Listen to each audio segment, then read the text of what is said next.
మరి ఈరోజు hour of prayer కార్యక్రమాన్ని వీక్షిస్తానికి మీరు సిద్ధంగా ఉన్నారా? మరి ఈ లింక్ని మీరు లైక్ చేయండి, సబ్స్క్రైబ్ చేయండి, ఛానల్ని మీరు ఇతరులకు తెలియపరచండి. ప్రతిరోజు దేవుని వాక్యాన్ని మనం ధ్యానిస్తున్నాం, అనేక మేలు పొందుతున్నాం, అనేక విషయాలు మనం తెలుసుకుంటున్నాం. వాక్యం వినటం వలన విశ్వాసం కలుగును.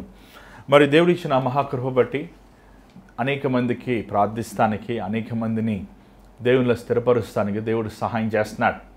కానీ కొంతమంది చూస్తున్నప్పుడు వారు వెనక్కి వెళ్ళిపోతున్నారు. మరలా వారు అపవాది శక్తులతో పీడించబడతాం, అనారోగ్యాలకు బాధల్లో ఇక్కట్లు ఇరుక్కుంటాం, అప్పుల సమస్యల్లో, కుటుంబ సమస్యల్లో, మానసికమైన ఒత్తిడికి గురవుతాం. చాలామందిని చూసినప్పుడు ఎందుకు ప్రభువా వీరు ప్రార్థన చేస్తాం, వీరు స్వస్థత పొందారు, విడుదల పొందారు, మరలా వీరు పాప జీవితానికి, లోక జీవితానికి ఎందుకు వెళ్ళిపోయారు ప్రభువా అని వారి గురించి మొరపెట్టినప్పుడు దేవుడు బయలుపరిచింది ఏంటంటే, వారు విడుదల పొందినప్పటికీ వారి హృదయములు ఖాళీగా ఉండటం వలన, దేవుని వాక్యము వారి హృదయములు లేని వలన వారు సాతాను క్రియలకి, సాతాను శక్తులకి బానిస అవుతాం అనేది, పాపానికి బానిస అవుతాం అనేది గమనించాను. లేకపోతే దేవుడు బయలుపరిచాడు. చూడండి, వాక్యము మనం వినాలి. వాక్యం వినటం వలన దేవుని వాక్యం సెలవిస్తుంది, విశ్వాసం కలుగును. వాక్యం చదువుతాం వేరు, చదివిన వాక్యాన్ని గ్రహించుకుంటాం వేరు.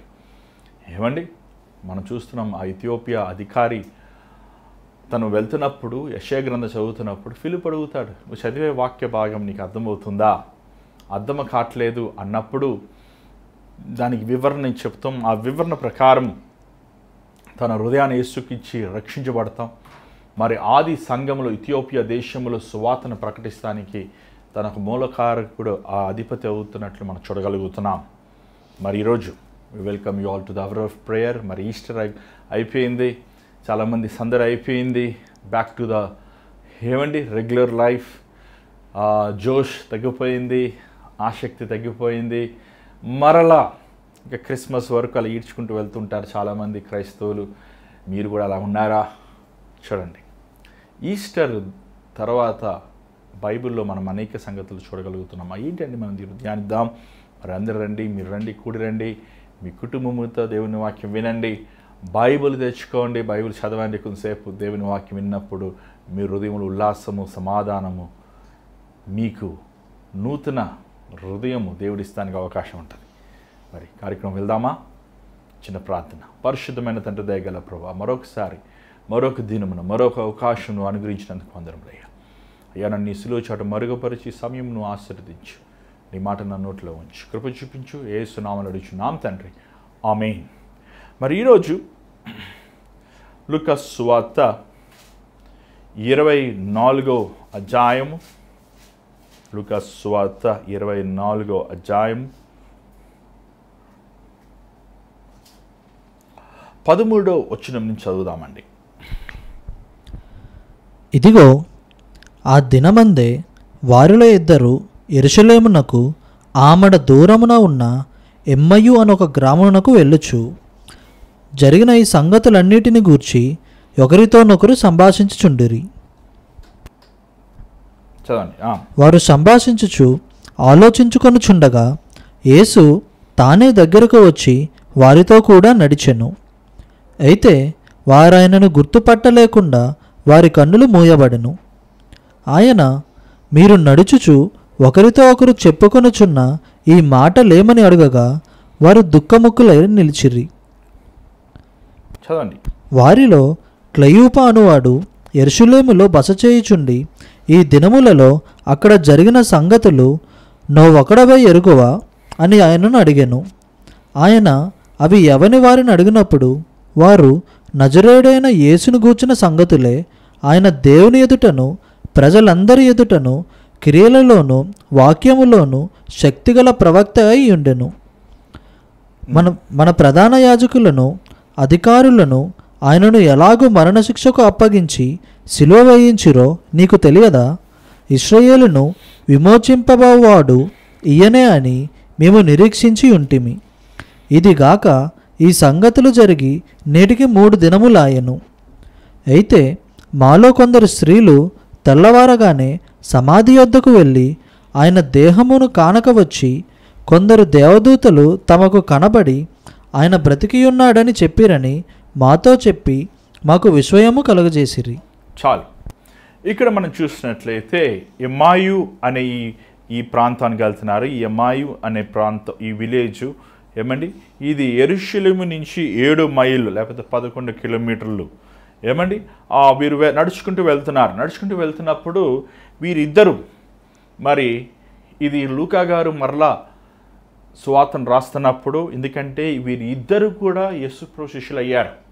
వారిద్దరు సేవలు చేశారు, వారిద్దరు ప్రభు కోసం బ్రతికారు. వారి పేర్లు మనము బైబిల్లో లేకపోయినప్పటికీ మనము చరిత్రలో మనం చూడగలుగుతున్నాం. ఇక్కడ ఈ ఎమ్మాయు ప్రాంతంలో వీరు నడుచుకుంటూ వెళ్తున్నప్పుడు వీరు సంభాషిస్తున్నారు. దేన్ని సంభాషిస్తున్నారు? అక్కడ చూస్తున్న ఒక అతను పేరు రాయబడి ఉంది, చూడండి 18వ వచనం. క్లయోపా. ఇక్కడ చూసినట్టు ఈ క్లయోపా అనే వ్యక్తి వారు నిరాశతో ఉన్నట్లు మనం చూడగలుగుతున్నాం. ఎందుకంటే యేసు ప్రభు ఎవరిని బాధ పెట్టలేదు, ఎవరికి హాని చేయలేదు. ఇంకా చెప్పాలంటే ఆయన అందరికీ మేలు చేశారు. కుంటివారికి కళ్ళు ఇచ్చారు, చెవిటివారికి చెవులు ఇచ్చాడు, మగవారిని మాట్లాడింప చేయగలిగాడు. ఏమండి, నడవలేని వారిని, కుంటివారిని నడిపించారు. అంత మాత్రం కాకుండా ఆయన అనేక మందిని స్వస్థపరిచాడు, అనేక మందిని బాగు చేశాడు. అంత మాత్రం కాదు, ప్రభు 5 రొట్టెలు 2 చేపలు ఆశ్చర్యమైన కార్యాలు చేశాడు. యేసు ప్రభు ఈజ్ ద హ్యాపెనింగ్ మూమెంట్. ఏమంటే 3.5 సంవత్సరాల్లో ఆ రోజు గలిలియా ప్రాంతము, చుట్టుపక్కల ప్రాంతంలో ప్రభు చేసిన కార్యాలు ఒక హాట్ టాపిక్, న్యూస్ హెడ్లైన్స్. యేసు ప్రభు చేసిన ఏమండి సుర కార్యాలు, అది మనుషులు విని ఆశ్చర్యపోయే రీతిగా ప్రభు జీవించాడు. కానీ ప్రభు శిలువ మరణము అది ఎంతో ఒక కఠినమైనది. వారు సిలువ వేయమని అని ఆ రోజు కొంతమంది ఆడ కేకలు వేసినప్పటికీ దానిని జీర్ణించుకోలేకపోయారు చాలామంది. అయ్యో, ప్రభు ఇంత గొప్పవాడు, ప్రభు ఇంత శక్తిమంతుడు, ఆయన మాట్లాడినట్లు ఏ బోధకుడు మాట్లాడలేదు, ఆయన బోధించినట్లు ఏ యజమానుడు, ఏమండి మత గురు ప్రకటించలేదు అని ప్రభు బోధను, ప్రభు జీవిత విధము, ప్రభు చేసిన ఆశ్చర్యమైన కార్యములు అవి ఎంతో ఒక విశేషమైనవి అని ఆ రోజు మనం చూడగలుగుతున్నాం. కానీ ప్రభు మరణించినప్పుడు అది చాలా దుఃఖమైన విషయం. ఇంకో మాటలో చెప్పాలంటే ఆ దుఃఖం నుంచి అనేక మంది ప్రభువుని యథార్థముగా ప్రేమించిన వారు, రహస్యముగా ప్రేమించిన వారు, ప్రభువు చేసిన ఆశ్చర్యమైన కార్యముల్ని, శూర కార్యముల్ని, ప్రభువు చేసిన ఉన్నతమైన కార్యముల్ని వారు గ్రహించుకునేప్పటికీ వారు బహిరంగంగా ఒప్పుకోలేకపోయారు. ఎందుకంటే ఆ రోజు ఆ మత బోధకులైన యూదా మత బోధకులు ప్రభువుని బహిరంగంగా హింసిస్తాము, విమర్శిస్తాము. వారు చేసిన విధము చూసి వారు దాంట్లో ప్రభువునికి వారు బయలుపరచలేని విధముగా ప్రభు చేసిన కార్యాలు వారు బహిరంగంగా ఇతరులకు బయలుపరచలేని విధంగా వారు రహస్యముగా దేవుని వెంబడిస్తాం మనం చూడగలుగుతున్నాం. మరి ఈ కెలోఫా అని ఇంకొక వ్యక్తి అలాంటి వారని నమ్ముచున్నాం. అక్కడ మనం చూసినట్లయితే అక్కడ చూడండి అన్న ఒకసారి, ఇక్కడ అక్కడ మనం చూసినట్లయితే ఈ వ్యక్తి వీరిద్దరూ సంభాషిస్తున్నప్పుడు ప్రభు మరణిస్తాము, ప్రభు సమాధి ఖాళీగా ఉంటాము, అంత మాత్రమే కాదు, వారు సంభాషిస్తున్నప్పుడు వారు ఆ స్త్రీలు అక్కడికి వెళ్ళి సమాధి ఖాళీగా ఉంటాము ఆ విషయము అనేక మందికి వారు తెలియపరుస్తాము మనం చూసినప్పుడు అది వారు ఒక వింతగా సంభాషిస్తున్నారు, వింతగా వారు మాట్లాడుకుంటున్నారు, వింతగా వారు ఒకరితో ఒకరు అక్కడ జరిగిన కార్యముల్ని వారు సంభాషిస్తున్నారు. ఆ సంభాషణలో ప్రభు పాలు పొందినట్లు మనం చూడగలుగుతున్నాం. ఇప్పుడు గమనించండి, ప్రభు మహిమ శరీరములో ఉన్నాడు, మానవదారిగా లేడు. మహిమ శరీరముగా ఉన్నప్పుడు ఆయన అసలైన రూపము మరుగు చేయబడినది. ఆయన వారు గుర్తించలేని రీతిగా ప్రభు తన రూపముని బయలుపరచలేదు. ప్రభు వారు ఏంటి సంభాషిస్తున్నారో ప్రభు వినాలని ఆశించాడు. చూడండి, ఈరోజు మనం ఎన్నెన్నో మాటలు మాట్లాడుతుంటాం. పొద్దుట లేస్తే మనుషులతో మాట్లాడతాం, ఫోనుల్లో మాట్లాడతాం, ముఖాముఖిగా మాట్లాడుతుంటాం. కొన్నిసార్లు చాలామంది వారు ఉత్తరముల ద్వారా మాట్లాడుకుంటారు. కొంతమంది ఏమండి పాత రోజుల్లో అయితే పావురానికి రాసి ఆ ఉత్తరం కట్టి ఆ పావురానికి ఏమండి కాలు కట్టేసి అలా మాట్లాడుతుంటారు. ఈరోజు వాట్సాప్లో మాట్లాడుతున్నారు. కానీ ప్రభువు మనం మాట్లాడుకునే మాటలు ఏం మాట్లాడుతున్నారు అనేది ప్రభువు గమనించి వింటున్నాడు అనేది మనం జ్ఞాపకం చేసుకోవాలి. అవి మంచి మాటలైనా చెడ్డ మాటలైనా, అవి విశ్వాసపూర్వకమైన మాటలైనా, అవి అవిశ్వాసమైన పూర్వకమైన మాటలైనా, అవి దేవుని శక్తితో ఉన్న మాటలైనా లేకపోతే సాతాను మాటలైనా, ఏ మాటలైనప్పటికీ మన మాటలు ఎలాగుంటాయి అనేది చాలా ముఖ్యమైనదండి. చూడండి, నువ్వు చాలాసార్లు ఈరోజు మనం దేవుని బిడ్డలం అయ్యాక రక్షించబడి బాప్తిసం తీసుకున్నాక మన మాటలు ఎలా ఉంటున్నాయి తెలుసా? అవిశ్వాసమైన మాటలు, నిరాశ మాటలు, కృంగిన మాటలు. చూడండి, ఎవరైనా మన దగ్గర ఎదుటి వ్యక్తి గురించి మంచి చెప్తారా? స్వయంగా చెడ్డ చెప్తారా? చెడ్డ చెప్తారు, మంచి చెప్పరు. ఏమంటే ఆ వ్యక్తి అలాంటి వాడంట, ఈ వ్యక్తి ఇలాంటి వాడంట. చూడండి, వీళ్ళని కొండేలు అంటారు. కొండేలు చెప్పేవారు ఏమండి, వీరు గాలిలో మీకు మాంసం కూర చేసి ఓరణ తినిపిస్తారనమాట. చూడండి, ఎవరైనా మీకు మూడో వ్యక్తి గురించి మాట్లాడుతున్నాడంటే ఖచ్చితంగా ఆ వ్యక్తి మీ విషయాలు కూడా తీసుకెళ్ళి ఇంకొక వ్యక్తితో మాట్లాడతారు. అందుకే ఈ కొండేలు చెప్పే వారి నాలుకలు ఏమంటే అపవాది నాలుకలు అనేది మనం గమనించాలి. కానీ ఇక్కడ చూసినట్లయితే వీరి సంభాషణ క్రీస్తు కోసం క్రీస్తు నిమిత్తం వీరు సంభాషిస్తున్నారు. కానీ క్రీస్తులో ఉన్న శక్తి గురించి వీరు గమనిస్తలేదు, క్రీస్తులో ఉన్న విడుదలని వీరు గుర్తిస్తలేదు. అంత మాత్రమే కాదు, వీరు క్రీస్తు చనిపోయిన వాడు కాదు, పునరుద్ధానమైన క్రీస్తు అనే విషయాన్ని గ్రహించుకోలేకపోతున్నారు. గమనించండి, యేసు ప్రభు వాక్యాన్ని బోధించినప్పుడు పలుమార్లు అనేక సార్లు యేసు ప్రభు ఈ మాట చెప్పాడు. ఏ మాట చెప్పాడు? ఆయన మనిషి కుమారుడు ఏమండి అపచెప్పబడతాడు, కొట్టబడతాడు, సిలువేయబడతాడు, మూడో దినమున మృత్యుని జయలేస్తాడు. ఈ మాటలు శిష్యులు విశ్వసించలేదు, యేసుని వెంబడించే వారు విశ్వసించలేదు, వాక్యము విని మేలు అనుభవించిన వారు విశ్వసించలేదు. కానీ ఎవరు విశ్వసించారు తెలుసా? పరిసయ్యులు విశ్వసించారండి. అందుకే వారు రోమా సామ్రాజ్యం దగ్గరికి వెళ్ళి ఆ పిలాతు దగ్గర అన్నారయ్యా, శిష్యులు ప్రభు చెప్పాడు మూడో దినం తిరిగి లేస్తాడని, అందుకే మీరేం చేస్తారంటే దాన్ని బంధించేయండి సమాధిని. ఒకవేళ శిష్యులే తీసుకువెళ్ళి యేసు ప్రభు లేచాడు అని వారు ఒక రూమర్ చేస్తారు. అందుకని మీరేం చేయాలంటే మీరు ముద్ర వేసేయండి అని మా మత్తయి 27లో చూస్తున్నాం ఆ మాటలు. వారు అలా ముద్దలు చచ్చిపోయిన సమాధికి బండకి, అది ఆ బండ 1500 కేజీల బండ. మనం చిన్న బండలు కాదు, ఒక 1500 కేజీల బండను తొలగించాలంటే కనీసం ఒక 12 మంది 13 మంది బలమైన వారు కావాలి.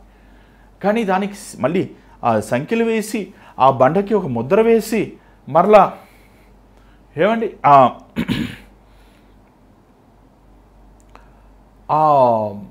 బండకి సంఖ్యలు వేసి మళ్ళీ దానికి భటులు, చచ్చిపోయిన వారికి ఎవరైనా అద్దాలు కాస్తారండి? మన ఊర్లో ఎంతోమంది అధికారులు మరణించారు, ఎంతోమంది సీఎం, ప్రైమ్ మినిస్టర్స్ ఏమని వారందరూ మరణించారు. కానీ వారందరికీ చచ్చిపోయాక ఎవరైనా ఏమైనా సెక్యూరిటీ ఇస్తారండి? ఎవరన్నా వెళ్ళి చూడొచ్చు. కానీ ఇక్కడ ప్రభు చచ్చిపోయిన దేహానికి, ఆ సమాధికి సెక్యూరిటీ ఇచ్చారు. ఏంటి? ఎందుకని? ప్రభువు తిరిగి లేస్తాడు, ఈ లేకుండా మనం ఆపాలి. ఏమండి, ఆయన సమాధిలోనే ఉండాలి, ఆయన తిరిగి లేస్తే మాకు ఇబ్బంది అని వారు ఆలోచించారు. కానీ ప్రభు లేచడం లేదా? ఆ బలమైన బండ తొలగిపోయిందా లేదా? ప్రభు మహిమ శరీరము తేజోమయముగా లేచడం లేదా? ఏమండి, ఆ శిష్యులు ఇంకనూ పునరుద్ధానమైన యేసుని చూచినప్పటికీ కూడా మగ్దలేని మరియ, నేను యేసు ప్రభువుని చూచాను, ఆయన చనిపోలేదు, ఆయన సజీవుడు అని ప్రభువుని విశ్వసించినప్పటికీ కూడా ఇంకా ప్రభు విషయంలో ఏమండి వారు సందేహంగా ఉన్నారు. శిష్యులు సందేహంగానే ఉన్నారు. వారు ఆనందం కొంతసేపే ఉంది, ఎందుకంటే వారు ప్రవక్తను మనం చూస్తున్నాం. తర్వాత అధ్యాయాల్లో వారు మరల చేపలకి వెళ్ళిపోతాం, మరలి లోకానికి వెళ్ళిపోతాం. వారు పునరుద్ధానమైన ప్రభువు శక్తిని ఎరిగి చూసినప్పటికీ వారిలో ఒక స్థిరమైన నిలకడమైన హృదయం లేదండి. చూడండి, ఎందుకు ఈ మాటలు నేను చెప్తున్నానంటే, ప్రభువు ఒక మాట చెప్పాడు, నేను మరలా వచ్చుచున్నాను, వాని క్రియలకి నేను ప్రతిఫలం ఇవ్వబోతున్నాను. దేవుని రాకడ త్వరలో ఉందండి. ఈరోజు మనుషులు అది మర్చిపోతున్నాం. ఈ లోకమే సర్వం అనుకుంటున్నారు చాలామంది. ఈ లోకం ఇల్లు ఉండాలి, ఈ లోకములో వాక్యాలు ఉండాలి, ఈ లోకములో ఒక స్థిరమైన జీవితం ఉండాలి, ఈ లోకములో మేము అభివృద్ధి చెందాలి అని లోక విషయములే మీరు ఆలోచిస్తున్నారు. కానీ దేవుడి చెప్పాడే ఈ లోకము గతించను, ఈ లోకములో ఉన్న సమస్తము నాశనం అవుతుంది అనే సంగతిని మీరు గ్రహించకుండా ఈరోజు ఎంతోమంది మీ కళ్ళకి ఏమండి గుడితనం కలుగు చేయబడింది అపవాది ద్వారా. ప్రభు ఈ సంభాషణ వింటున్నప్పుడు ఆయన ఎంతో బాధ కలిగిందండి, ఆయనకి వేదన కలిగింది. అవిశ్వాసమైన మాటలు, నిరాశ అయిన మాటలు, కృంగిన.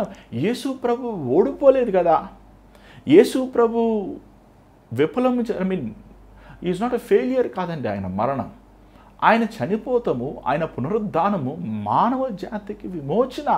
ఇవన్నీ ఎలా సాధ్యం అనుకుంటున్నారా? ఏమండి, విశ్వాసముతో మన నిరీక్షణ ఉంచాలి. చనిపోయిన ప్రభు 3వ దినం తిరిగి లేపడ్డాడు, మన కోసం ప్రాయశ్చిత్త బలి చేశాడు. ఆ సిలువలో నరకము శక్తుల్ని, అపవాది క్రియల్ని నిర్మూలం చేశాడు. నీ కంటికి కనబడన వలన, నీ చెవులకి వినబడన వలన అది జరగలేదనుకుంటాం. ఏమండి, వెరితనము. మన కళ్ళకి ఎన్నెన్నో కనబడవు, మనం ఎన్నెన్నో గ్రహించలేము, ఎన్నెన్నో విషయాలు మనకు అర్థం కావు. అంతర్మాత్రమున మనం దాన్ని విశ్వసించుకుని ఉంటామా? ఇక్కడ మనం చూసినట్లయితే ప్రభు ఏమన్నారు చూడండి, 25వ వచనం వారితో మాట్లాడుతున్నాడు ప్రభు. అందుకు ఆయన అవివేకులారా, ప్రవక్తలు చెప్పిన మాటలన్నిటినీ నమ్మని మందమతులారా. ఏమంటే తిడుతున్నాడు ప్రభు. ఏమంటున్నాడు? ఏమని తిడుతున్నాడు? అవివేకులారా. ఇంగ్లీష్ బైబిల్లో ఇంకా కఠినమైన మాట, ఫూలిష్. దేవుని మాటలు, దేవుని వాగ్దానాలు, దేవుని బైబిల్లో చెప్పే దేవుని సంగతులు నమ్మని వారందరూ అవివేకులండి. దేవుడు నీకు ఇచ్చిన వాగ్దానములు నమ్మలేకపోతే యు ఆర్ వెర్రివాడు నువ్వు. అవివేకులారా, బుద్ధిహీనులారా. చదవండి. మందమతులారా. ఈ అవిశ్వాసులకి ఇంకో పేరేంటి? మందమతులు. దేవునికి నా జీవితం ఇస్తే దేవుడు నన్ను ఆశీర్వదిస్తాడు, దేవుని సన్నిధిలో ప్రార్థన చేస్తే దేవుడు నా సమస్యలు తీరుస్తాడు, దేవుని వాక్యము చదివితే నాకు జ్ఞానము తెలివి వస్తుంది, దేవునికి భయభక్తులు కలిగి జీవిస్తే దేవుడు నా చేతి కష్టార్జితాన్ని ఫలింపజేస్తాడు అని నమ్మదగిన వాళ్ళారా. మితము. ఏమండి? How slow to believe. దేవుని విషయములో నిర్లక్ష్యముగా ఈరోజు ఎంతమంది ఉన్నారండి? చదవండి. క్రీస్తు ఇలాగు శ్రమపడి తన మహిమలో ప్రవేశించుట అగత్యము కాదా అని వారితో చెప్పి, మోషేయు సమస్త ప్రవక్తలను మొదలుకొని లేఖములన్నిటిలో తన్ను గూర్చిన వచనముల భావము వారికి తెలిపెను. చూడండి, బైబిల్ అంతా, బైబిల్లో ఉన్న 66 పుస్తకాలు, it is pointing to one person, ఒక్క వ్యక్తే, యేసు ప్రభు.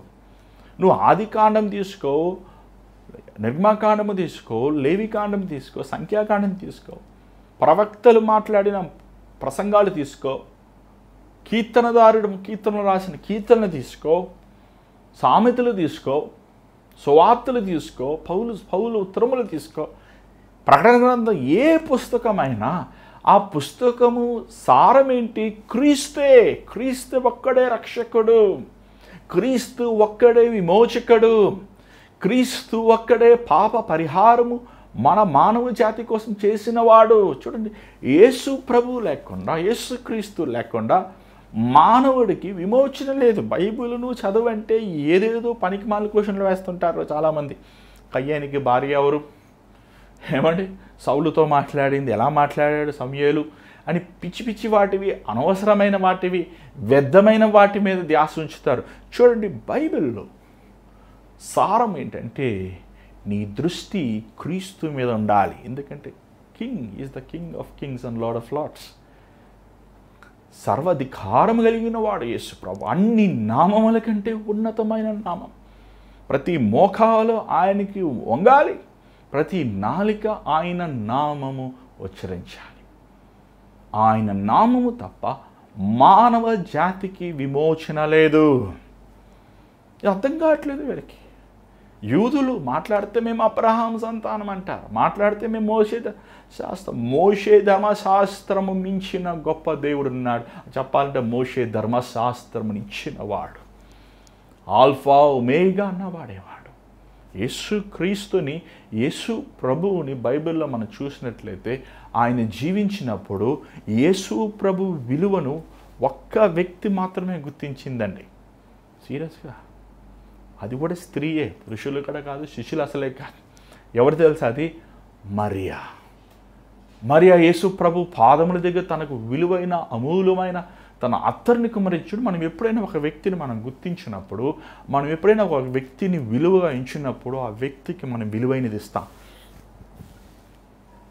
కయ్యేను దేవుడికి శపితమైనవి ఇచ్చాడు.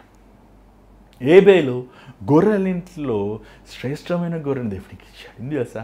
దేవుణ్ణి విలువగా ఎంచాడు. నువ్వు విలువ ఎంచుతున్నావా? నువ్వు అనుకున్న నీ ఆలోచనల ప్రకారము, నీ స్టాండర్డ్స్ ప్రకారం దేవుడు కాదండి ఆయన. శూన్యముని సృష్టిని చేసిన వాడు. ఏమండి, సూర్యుడే చాలా పెద్దది, చాలా పెద్ద ప్లానెట్, లేకపోతే పెద్ద స్టార్ అని చెప్తుంటారు. కానీ మన సోలార్ సిస్టమ్, కానీ సూర్యుడిని మించి కొన్ని కోట్ల రెట్లు పెద్దవి ఉన్నవి అని ఈరోజు సైంటిస్టులు కనిపెడుతున్నాడు. అంటే ప్రభువు హస్తము ఎంత గొప్పది, ఆయన ఎంత ఉన్నతమైన వాడు, ఆయన ఎంత శక్తిమంతుడు, ఎంత బలవంతుడండి ఆయన. ఏమంటే ఇంగ్లీష్ బైబిల్ చూసినట్టే హీ హోల్డ్స్ 7 స్టార్స్ అని ఉంది, 7 సన్స్ అని లేదు. ఏమంటే నక్షత్రములను రాయబడింది, సూర్యుడని లేదు. నక్షత్రం అనేది సూర్యుడి కంటే 1000 కోట్ల రెట్లు పెద్దదే నక్షత్రం. అదేంటూ 7 ఆయన హస్తములో ఉన్నాయంటే ఎంత పెద్దవాడు దేవుడు. అసలు మానవుడికి అందలేడనండి. మానవుడు ఎంత తపస్సు చేసినా ఆయన ఉన్నతమైన ఏమండి స్వభావం కానీ, ఆయన గుణము కానీ, ఆయన రూపము కానీ గ్రహించుకోలేడు. కానీ దేవుడు మానవుణ్ణి ప్రేమించాడు. నిరంతరమైన పాపములకు నియమించబడిన మన కోసం మానవదారై, ఏమంటే యేసుప్రభు బోధన మీరు వింటే, ఈరోజు మాలాంటి పాస్టర్లు ఏదో బోధిస్తుంటారు, అదిగో చూడు, ఇదిగో చూడు, ఏమంటే అర్థమయ్యేలా చెప్పరు చాలాసార్లు. కానీ యేసుప్రభు ఆ రోజు సామాన్యమైన సంగతులను తీసుకుని గొప్ప మర్మములు, మధురమైన సంగతులను బోధించారండి. ఏమంటే విత్తువాడు ఉపమానం మనం చూస్తున్నాం. అనేక ఉపమానములు ప్రభు తీసుకొని సమానమైన వారికి, సమానమైన ప్రజలు, పిల్లలకి కూడా అర్థమయ్యే రీతిగా ప్రభు వాక్యమును బోధించాడండి. ఎంత గొప్పవాడు, ఎంత గొప్ప జ్ఞాని. ఈ పరిచయాలు ఎంత చీప్ వారంటే అసలు అంత గొప్ప దేవుణ్ణి పట్టుకుని వారు ఎంత బుద్ధిహీనమైన ప్రశ్నలు వేశారో మనం చూస్తున్నాం. చూడండి, నువ్వు దేవుని దగ్గరికి వచ్చినప్పుడు నువ్వు ప్రశ్నలతో రావద్దు. ఒకసారి నేను ఒక యూత్ మీటింగ్కి వెళ్ళాల్సి వచ్చింది. ఆ యూత్ మీటింగ్లో చాలామంది సాఫ్ట్వేర్ ఇంజనీర్లు, ఎంతోమంది చదువుకున్న పిల్లలు, ఇంజనీర్ స్టూడెంట్స్, డాక్టర్స్ అందరూ ఉన్నారు. అక్కడ ఒక బోధకుడు, ఒక ఆయన వారందరికీ ఏమంటే యేసుప్రభు గురించి చెప్పాలని చెప్పి వారి పుస్తకాల్లో ఉన్న ఏదేదో థియరీస్, ఏమంటే ఆల్బర్ట్ ఐన్స్టైన్లా చెప్పాడు, ఈయన ఇలాగ చెప్పాడు, ఆయన ఇలాగ చెప్పాడు అని చెప్పి ప్రభువుని ప్రూవ్ చేస్తానికి ట్రై చేస్తున్నాడు. నిజంగా నాకు కొంచెంసేపు అర్థం కాలేదు. అసలు మానవుడికి జ్ఞానం ఇచ్చిన వాడు దేవుడు, మానవుడిని సృష్టించిన వాడు దేవుడు కదండి. ఆయన నువ్వు అర్థం చేసుకోవాలనుకుంటున్నావు, ఎలా కుదురుతుంది? ఏమంటే నువ్వు విశ్వాసముతోనే రావాలి. నీకు ఎంత అలాంటి మూర్ఖమైన వారికి ఎంతసేపు మనం వాదించినా వారికి అర్థం కాదండి. ఎందుకంటే వారి గుడ్డితనము, ఈ లోకదేవత వారికి గుడ్డితనం కలుగు చేసింది. నువ్వు క్రీస్తు దగ్గరికి వచ్చినప్పుడు విశ్వాసముతో రావాలి. నువ్వు చదువుకున్న వాడవైనా, చదువు లేని వాడవైనా, నువ్వు ధనవంతుడివైనా, ధనము లేని వాడవైనా, నీకు జ్ఞానం ఉన్నా, జ్ఞానం లేకపోయినా, నువ్వు యేసు దగ్గరికి వచ్చినప్పుడు ఎలా రావాలి తెలుసా? విరిగిన హృదయముతో రావాలి, తగ్గించుకునే మనసుతో రావాలి, సాత్వికముతో, సహనముతో ఉన్న ప్రభువుని ఏమండి ఒక చిన్న బిడ్డ తన తండ్రిని ఎలా నమ్ముతుంది? ఎప్పుడైనా నీ నాన్న దగ్గరికి వెళ్ళి, నాన్న నువ్వే నా నాన్నవా అని అడిగావా? ఎప్పుడు DNA టెస్ట్ చేశారా? నువ్వే నిజంగా అమ్మ నువ్వేనా నన్ను కన్నావా, నువ్వే నా తల్లివి ఏమని ఎట్ట నమ్ముతావు చెప్పండి? నీ ఏం ప్రూఫ్ అడిగావు? అమ్మ నువ్వే నా తల్లి, నాకు బ్లడ్ టెస్ట్లు చేపిద్దాంరా అని చేపించారా చెప్పండి? ఒకళ్ళు అడిగి అలా పళ్ళని ఒక చంపం కొట్టేస్తారా?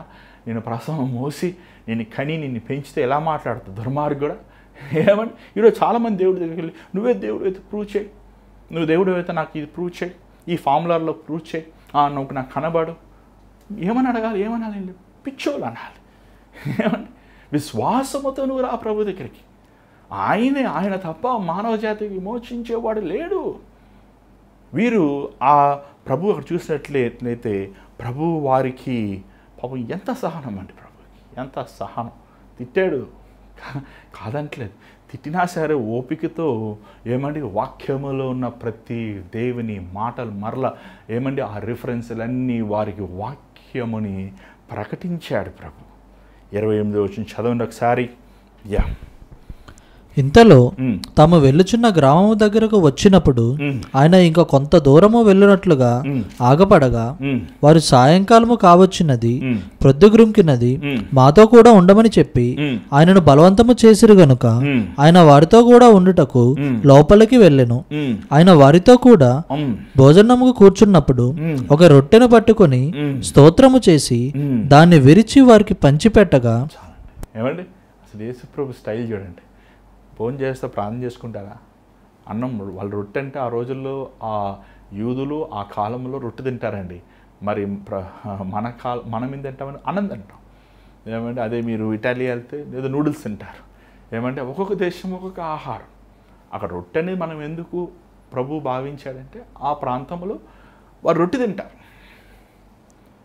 ఏమంటే మనం ఎలా భోజనం చేసి నీళ్ళు తాగుతామో వాళ్ళు రొట్టె తిని ద్రాక్షరసం తాగుతారు. అది కూడా ఇట్స్ నాట్ ఏ పులిసింది కాదు. యేసు ప్రభు శరీరం పులిసింది కాదు, పులిసింది అసలే కాదు. వైన్ షాప్లో అమ్మేది పులిసినది. ఏమండి ఇశ్రాయేల్ ప్రాంతంలో నీళ్ళు దొరకవు కాబట్టి వారికి ద్రాక్ష పళ్ళు ఉంటాయి. ద్రాక్ష పళ్ళు వాళ్ళు చేసుకుని దాన్ని జ్యూస్ చేస్తూ తాగుతారు. ఇక్కడ మనం చూసినట్లయితే ప్రభు రొట్టెని విరిచి, this is uniqueness Prabhu style. ఏమంటే అది ఆ రొట్టెని విరిచే, ఇది నా శరీరము, దీనిని మీరు తినినప్పుడు నాకు పాత్రులై ఉందరు. ప్రభు రొట్టె విరుస్తున్నప్పుడు రొట్టె విరిచి నోట్లో పెట్టేసుకోలేదు. ఏమన్నాడు? స్తుతులు చెల్లించి వెంటనే వెలుగు బలు వెలిగింది. ఏమండి రొట్టె విరిచి స్తుతులు చెల్లించేది ఎవరయ్యా? ఏమండి ఎవరది? క్రీస్తు. ఏమండి ఈరోజు నువ్వు అన్నమా, చపాతీయా, లేకపోతే నూడిల్సా, లేకపోతే అది కాదు. ఆ రొట్టె గురించి కాదు దేవుడు మాట్లాడి, దేవుని వాక్యం అనే రొట్టె. ఈ ఆహారము మనిషి రొట్టె వలన కాదు కానీ దేవుడు మాట్లాడే ప్రతి మాట వలన జీవిస్తాడు. చదువుతున్నారా బైబిల్?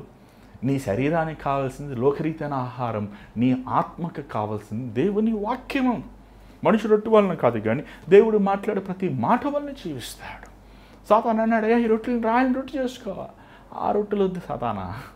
దేవుని వాక్యము నీ విశ్వాస జీవితాన్ని స్థిరపరుస్తుంది. నువ్వు స్థిరముగా ఉంటావు. శోధన సమయంలో అపవాది నిన్ను బాణాలు వేసినప్పుడు, పరిస్థితులు గందరగోళం అయిపోతున్నప్పుడు, అవిశ్వాసమైన స్థితిలో మనం ఎదుర్కోవాల్సి వచ్చినప్పుడు, ఆ శోధన సమయంలో మనం దేవుని మీద నిరీక్షణ కలిగి ఉంటామండి. ఆ అనుభవం నీకుందా? దేవుని వాక్యం చదవండి. పాస్టర్ గారండో నిరాశగా ఉంది, ప్రార్థన చేయండి, పో సాతానా పో అంటే పోతుంది. మా అయ్య గారు ప్రార్థన చేసా, మా శాంతి బాగుంది. మళ్ళీ 2 రోజుల తర్వాత మళ్ళీ కూర్చుంటుంది. ఏమని నువ్వు మనసుని దేవుని వాక్యంతో నింపుకో. వాక్యం చదువు. నువ్వు 50 అధ్యాయాలు చదువు, 60 అధ్యాయాలు చదువు, 70 అధ్యాయాలు, 100 అధ్యాయాలు చదువు. అసలు నీకు కురుంగుదలే రాదు. నువ్వు 10 మందికి వెళ్ళి ప్రార్థన చేస్తావు. ఏమంటే దేవుని వాక్యము మనకు శక్తినిచ్చేది, మనం ఉల్లాసపరిచేది. ఈరోజు ఎంతమంది అండి, ఒక ఆయన చూశాను, చాలా ఆజానుబాహుడుగా ఉన్నాడు, మంచి బలమైన చేతులు కాలు. ఆయన వచ్చి, అన్నా నేను ఏ పని చేయలేకపోతాను, నా మనసు అంతా బాగలేదు 2 నెలల నుంచి అన్నాడు. ఏంటయ్యా అసలు ఎంత కండలు ఉన్నాయా నీకు? నువ్వు అనుకుంటే ఏదన్నా చేయొచ్చు. లేదన్నా నా మనసు బాగలేదన్నా. ఏమండి ఈరోజు నీ శరీరీతిగా నువ్వు బాగుండొచ్చేమో, నీ మనసు బాగోవాలనుకుంటే దేవుని వాక్యం చదువు. నీ కృంగుదలంతా పోతుంది, నీ భవిష్యత్తు గురించి భయం అంతా పోతుంది. ఏమండి, నేను అద్దెంట్లో ఉంటాను, నాకెవరో చెప్పారు అద్దెలన్నీ పెరిగిపోతున్నాయి, అద్దెలు పెరిగిపోతున్నాయి, అయ్యా ప్రభా అద్దె పెరిగిపోతుందంట, అయ్యా అద్దె పెరిగిపోతుందంటయ్యా, ఈ అద్దె కడతానికే చాలా కష్టంగా ఉంది నాకు. ఏంటి ఇందాక కొంచెం టెన్షన్ ఎక్కువ అయిపోయి మనకు ఉంటుంది కదండి. కానీ దేవుని వాగ్దానాలు జ్ఞాపకం చేసుకున్నప్పుడు, దేవుని మాటలు జ్ఞాపకం చేసుకున్నప్పుడు, పిలిచినవాడు నమ్మదగినవాడు, పిలిచినవాడు ఏ రోజు విడిచిపెట్ట. చూడండి, అసలు దేవుడి పాలసీ ఏంటి తెలుసా అండి? ఆయన గాయపడిన చేతిలో 5 రొట్టెలు పెడితే 5,000 అయినాయి. ఏమండి, నీ దగ్గర ఉన్న 50 రూపాయలు దేవుని చేతిలో పెట్టు, ఎన్ని 50 రూపాయలకి 3 సున్నాలు వేసుకుంటే ఎంత అవుతాయి చెప్పండి? ఏమండి, 50,000 రూపాయలు అవుతాయి. దేవుడు చేసేది ఆశ్చర్యమైన కార్యాలు. పోషించేవాడు, ఆయన విడిచిపెట్టేవాడు కాదు, ఆయన త్రోసివేసేవాడు కాదు. ఆయన ఏ రోజు తనను నమ్మిన వారిని, తనను ఎందు విశ్వాసం ఉంచిన వారిని మర్చిపోయేవాడు కాదు. ఏమండి, ఆకాశ పక్షులు చూడండి, అవి విత్తవు కోయు, దానికంటే మీరు విలువైన వారు కాదా? ఏమండి, యెహోవాయందు ఆశ్రయించే వారికి ఏ కొదువ ఉండదు. సింహం పిల్లలను ఆకలుగుంటాయి. సింహం అండి అడవికి రాజు, దాని పిల్లలను ఆకలిగుంటాయి, కానీ యెహోవాను ఆశ్రయించే వారికి ఏ కొదువ. నీకుందా విశ్వాసం? దేవుని యందు విశ్వాసం ఉంచున్నావా? మనం ఏలియాను చూస్తున్నాం. ఏలియా వెళ్ళి ఆహాబు ఆ ఇశ్రాయేల్ పట్టణంలో అందరూ చెప్పాడు వర్షము రాదయ్యా. కానీ ఆ 3 సంవత్సరముల కరువులో ఇశ్రాయేలు ప్రజలు ఏమండి ఆ పావురం రెట్టైనా దొరుకుతుందా ఏమో అని వాళ్ళు ఆశించారు, కానీ వారంతా కరువులో ఉన్నారు. కానీ దేవుడు తన సేవకుడికి ఏమండి మంచి మినరల్ వాటర్, ఏమండి రోజు పొద్దుట సాయంకాలం నాన్ వెజ్, మళ్ళీ లావ్ అయిపోతాడు. ఏం రోజు నాన్ వెజ్ అంటే లావ్ అయిపోతాం కదండి, కొలెస్ట్రాల్ ఎక్కువైపోతుంది. మళ్ళీ సారేపతి విధవరాలకు చెప్పాడు, అమ్మ నా సేవకుడు లావ్ అయిపోయాడు, పులకాలు చేసి పెట్టమ్మా, కొంచెం నూనె తక్కువ వేసి. ఏమా చూసారా, తన సేవకుడు ఆరోగ్యం గురించి ఎంత ఆలోచిస్తున్నాడు. దేవుని నమ్మిన వారిని దేవుడు ఎందుకు వదిలిపెడతాడు? దేవుని యందు నువ్వు విశ్వాసం ఉంచి దేవునికి నీ జీవితం ఇస్తే దేవుడు ఎందుకు నిన్ను మర్చిపోతాడు? మర్చిపోడు కదండి ఆయన. ఇక్కడ చూసినట్లయితే వారు మనోనేత్రములు తెరవబడిని. ఏమండి, వారు మనోనేత్రములు తెరబడిని. కానీ వారు మనోనేత్రములు తెరబడిన వెంటనే ప్రభు అక్కడి నుంచి అదృశ్యమైపోయాడు, అక్కడ లేడు. అక్కడ it disappeared in from there sight అని రాయబడింది. దాని తర్వాత మాట చూడండి 32వ వచనం.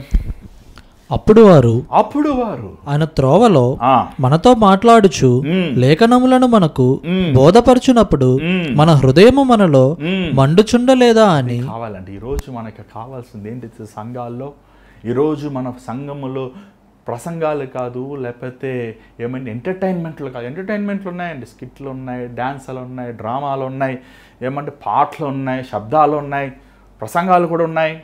ఎన్ని వేస్ట్ అండి. గుండె మండాలి.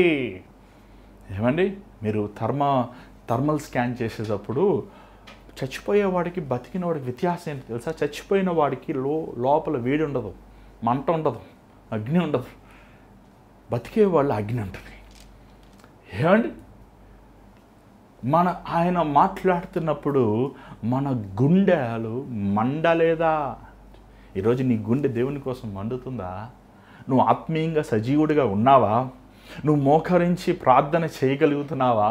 నువ్వు మోకాల మీద దేవుని సన్నిధిలో ఒకప్పుడు చేతులెత్తి కన్నీరు కార్చే నువ్వు ఈరోజు అదే స్థితిలో ఉన్నావా?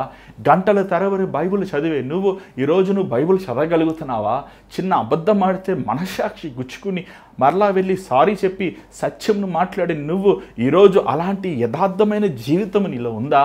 ఒక చెడు ఆలోచన, ఒక మోహపు చూపు వస్తే ప్రభువా నేను ఎంత ఘోరమైన పాపం చేశాను అని దేవుని సన్నిధిలో కన్నీరు కార్చి ఒప్పుకుని నువ్వు ఈరోజు నీ గుండె మండుతుందా? క్రీస్తు కోసం, దేవుని కోసం మండుతుందా? దేవుని సన్నిధిని ప్రేమిస్తున్నావా? దేవుని వాక్యమును ప్రేమిస్తున్నావా? దేవుని యందు నువ్వు భయభక్తులు కలిగి ఉన్నావా? నీ గుండె మండుతుందా?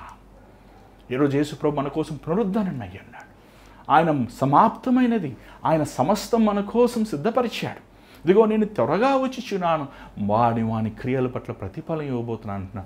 కానీ ఈరోజు నువ్వు మండుతున్నావా? ఏదో అప్పుడు మండానండి 18 సంవత్సరాల ముందు, నేను రక్షించబడినప్పుడు నేను ప్రార్థన చేస్తే, అప్పుడు నేను బైబిల్ తీసి చదువుకుంటే, అప్పుడు మందిరానికి వెళ్ళి మొదట్లో నేను కూర్చుంటే, అప్పుడు కాదు, ఇప్పుడు సంగతి చెప్పు. ఇప్పుడు ఎలా ఉన్నావు? ఇప్పుడు దేవుడు అంటే వైరాగ్యముగా ఉన్నావా? ఇప్పుడు దేవుని కోసం యథార్థముగా నువ్వు జీవిస్తున్నావా? నీ జీవితంలో క్రీస్తు తప్ప వేరే దేన్ని నువ్వు ముందు పెట్టుకోకుండా ఆయనకే నువ్వు సాగిలపడి ఉన్నావా? ఒకసారి ఆలోచించు ప్రియమైన దేవుని బిడ్డలారా, ఆలోచించు. ఇదిగో ఈరోజు మన జీవితంని మనం సరిచేసుకోవాల్సిన అవసరం ఉంది. ఈరోజు నామక వయసుకు క్రైస్తవులు అయిపోయాము. ఏదో తల్లిదండ్రులు క్రైస్తవులు కాబట్టి క్రైస్తవులుగా ఉన్నారు చాలామంది. ఏదో యేసుప్రభు ఏదో అప్పుడు నమ్ముకుంటే ఉద్యోగం వచ్చింది కాబట్టి క్రైస్తవులుగా ఉన్నారు. యేసుప్రభు నమ్ముకుంటే కార్యం జరిగిందండి, అందుకే మేము ప్రభువు నమ్ముకున్నాం అని కొంతమంది ఉన్నారు. కానీ నువ్వు క్రీస్తు కోసం తలంటి నుంచి అరిపాదముల వరకు ఆయన రక్తముతో కడగబడి మచకైన పాపం కూడా లేకుండా పవిత్రమైన జీవితం నువ్వు జీవిస్తున్నావా? ఒకసారి ఆలోచించు. ఒకసారి నీ జీవితం ఈరోజు సరి చేసుకో దేవుని ఎదుట. నిన్ను నువ్వు కడుక్కో. దాని తర్వాత మనం చూస్తున్నాం వీరిద్దరు గొప్ప సేవకులు అయిపోయారు. ఆది సంఘములో వీరు ఉన్నతమైన సేవ చేశారు, మామూలు సేవ కాదు. వీరిద్దరూ ఆది సంఘములో వీళ్ళకి పిల్లలు దేవుని మందిరంలో ఉపచారం సేవ చేసినట్లు, దేవుని రాజ్యము కట్టినట్లు మనం చూస్తున్నాం. ఎందుకంటే ఆ మంట వారితో ఆగిపోలేదు. ఆ మంట అప్పుడు ఆగిపోలేదు. ఆ మంట తరతరములు వాళ్ళ పిల్లలకి క్రీస్తు కోసం వైరాగ్యముగా కావాలంటే హతసాక్షులుగా వారు మారారు. ఈరోజు నీ జీవితం యేసయ్యకి ఇస్తావా? నీ బ్రతుకు యేసయ్యకి సమర్పించుకుంటావా?